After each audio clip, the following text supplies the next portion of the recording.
Hai, perkenalkan nama saya Kalista Vanis. Di sini saya dan teman-teman saya nih bakal membahas apa sih haki itu. Pasti banyak nih yang belum tahu apa sih haki, kepanjangan dari haki dan lain-lain prinsip-prinsip yang akan kami jelaskan tentang haki. Nah, di sini kita akan memperkenalkan nih salah satu teman-teman saya yang akan ikut menjelaskan tentang haki. Yuk perkenalkan mereka terlebih dahulu. Perkenalkan, nama saya Junhan Yang. Perkenalkan, nama saya Rafelino. Nama saya David Bill Wijaya. Perkenalkan, nama saya Vincent Denversio. Perkenalkan, nama saya Hazel Gerald Stephen. Anda familiar dengan hak atas kekayaan intelektual atau haki? Haki mempunyai fungsi utama untuk memajukan kreativitas dan inovasi yang bermanfaat bagi masyarakat secara luas. Tapi, sejauh mana Anda mengetahui hak kekayaan intelektual? Yuk bahas bersama-sama. Istilah haki atau hak atas kekayaan intelektual merupakan terjemahan dari intellectual property right sebagaimana diatur dalam Undang-Undang Nomor 7 Tahun 1994 tentang pengesahan WTO, Agreement Establishing the World Trade Organization. Pengertian intellectual property right sendiri adalah pemahaman mengenai hak atas kekayaan yang timbul dari kemampuan intelektual manusia yang mempunyai hubungan dengan hak seseorang secara pribadi, yaitu hak asasi manusia human right. Haki atau hak atas kekayaan intelektual adalah hak eksklusif yang diberikan suatu hukum atau peraturan kepada seseorang atau sekelompok orang atas karya ciptanya. Pada intinya, haki adalah hak untuk menikmati secara ekonomis hasil dari suatu kreativitas intelektual. Objek yang diatur dalam haki adalah karya-karya yang timbul atau lahir karena kemampuan intelektual manusia. Ini saya akan menjelaskan tentang golongan ke dalam haki harus mendapat kekuatan hukum atas karya atau ciptaannya. Untuk itu diperlukan tujuan penerapan haki. Tujuan dari penerapan haki yang pertama, antisipasi kemungkinan melanggar haki memiliki pihak lain. Kedua, meningkatkan daya kompetisi dan pangsa pasar dalam komersialisasi keyakinan intelektual. Ketiga, dapat dijadikan sebagai lahan pertimbangan dalam penentuan strategi penelitian. Usaha dan industri Indonesia, haki sangat penting dalam rangka melindungi karya dan menghargai karya milik orang lain. Lalu bagaimana apabila karya itu atau milik orang lain tidak dilindungi ya? Sudah pasti akan terkena pembajakan. Sebagai contoh untuk di dunia pendidikan saat ini, marak adanya buku pembajakan buku. Makin marak terjadi di masyarakat. Banyak faktor yang menyebabkan terjadinya pembajakan buku. Salah satunya adalah faktor kurangnya penegakan hukum pada pendidikan ini tersendiri. Sudah banyak pelaku terjaring oleh aparat dan masih banyak pula yang masih berkeliaran dan tumbuh. Seiring tingginya permintaan oleh masyarakat, untuk itu butuh kesadaran dari masyarakat untuk mengetahui haki agar karyanya tidak diambil oleh orang lain. Berikut ini terdapat macam-macam haki atau hak asasi kekayaan intelektual.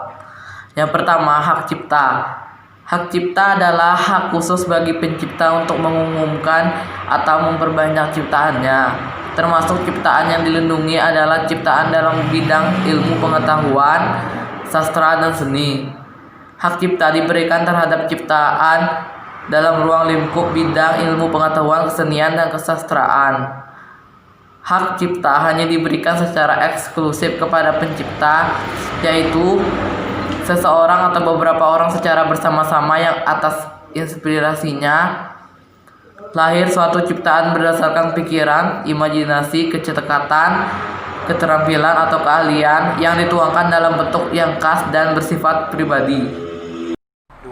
Hak kekayaan industri yang meliputi A. Paten. Berdasarkan Undang-Undang Nomor 14 Tahun 2001 Pasal 1 Ayat 1, paten adalah hak eksklusif yang diberikan oleh negara kepada investor atas hasil investasinya di bidang teknologi, yang untuk selama waktu tertentu melaksanakan sendiri invensinya tersebut, atau memberikan persetujuan kepada pihak lain untuk melaksanakannya. Paten hanya diberikan negara kepada penemu yang telah menemukan suatu penemuan baru di bidang teknologi, Yang dimaksud dengan penemuan adalah kegiatan pemecahan masalah tertentu di bidang teknologi yang berupa proses, hasil produksi, penyempurnaan dan pengembangan proses, penyempurnaan dan pengembangan hasil produksi.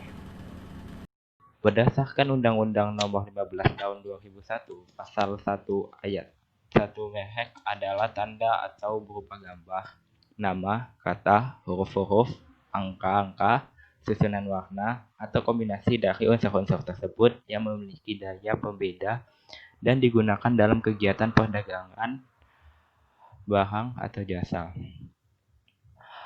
Jadi, merek merupakan tanda yang digunakan untuk membedakan produk, barang, dan atau jasa tertentu dengan yang lainnya dalam rangka memperlancar perdagangan, menjaga kualitas, dan melindungi produsen dan konsumen. Terdapat beberapa istilah merek yang biasa digunakan. Yang pertama, merek adalah dagang adalah merek yang digunakan pada barang yang diperdagangkan oleh seseorang atau beberapa orang secara bersama-sama atau badan hukum untuk membedakan dengan barang-barang sejenis lainnya. Merek jasa yaitu merek yang digunakan pada jasa yang diperdagangkan oleh seseorang atau beberapa orang secara bersama-sama atau badan hukum untuk membedakan dengan jasa-jasa sejenis lainnya. Merek kolektif adalah merek yang digunakan pada barang atau jasa dengan karakteristik yang sama yang diperdagangkan oleh beberapa orang atau badan hukum secara bersama-sama untuk membedakan dengan barang atau jasa sejenis lainnya.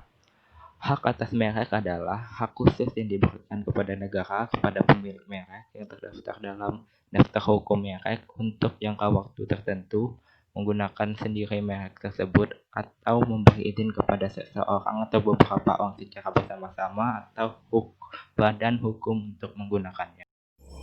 Desain industri berdasarkan Undang-Undang Nomor 31 Tahun 2000 Pasal 1 Ayat 1 tentang desain industri, bahwa desain industri adalah suatu kreasi tentang bentuk, konfigurasi atau komposisi garis atau warna, atau garis dan warna, atau gabungan daripadanya yang berbentuk 3 dimensi atau 2 dimensi yang diberikan kesan estetis dan dapat diwujudkan dalam pola 3 dimensi atau 2 dimensi serta dapat dipakai untuk menghasilkan suatu produk barang, komoditas industri atau kerajinan tangan.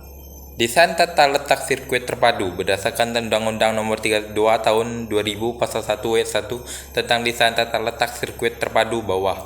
Sirkuit terpadu adalah suatu produk dalam bentuk jadi atau setengah jadi yang di dalamnya terdapat berbagai elemen dan sekurang-kurangnya satu dari elemen tersebut adalah elemen aktif yang sebagian atau seluruhnya saling berkaitan atau dibentuk secara terpadu dalam sebuah bahan semikonduktor yang dimasukkan untuk menghasilkan fungsi elektronik.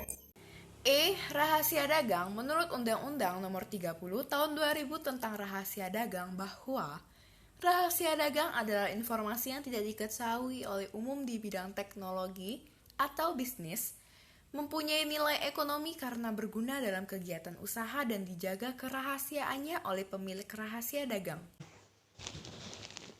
Indikasi geografis.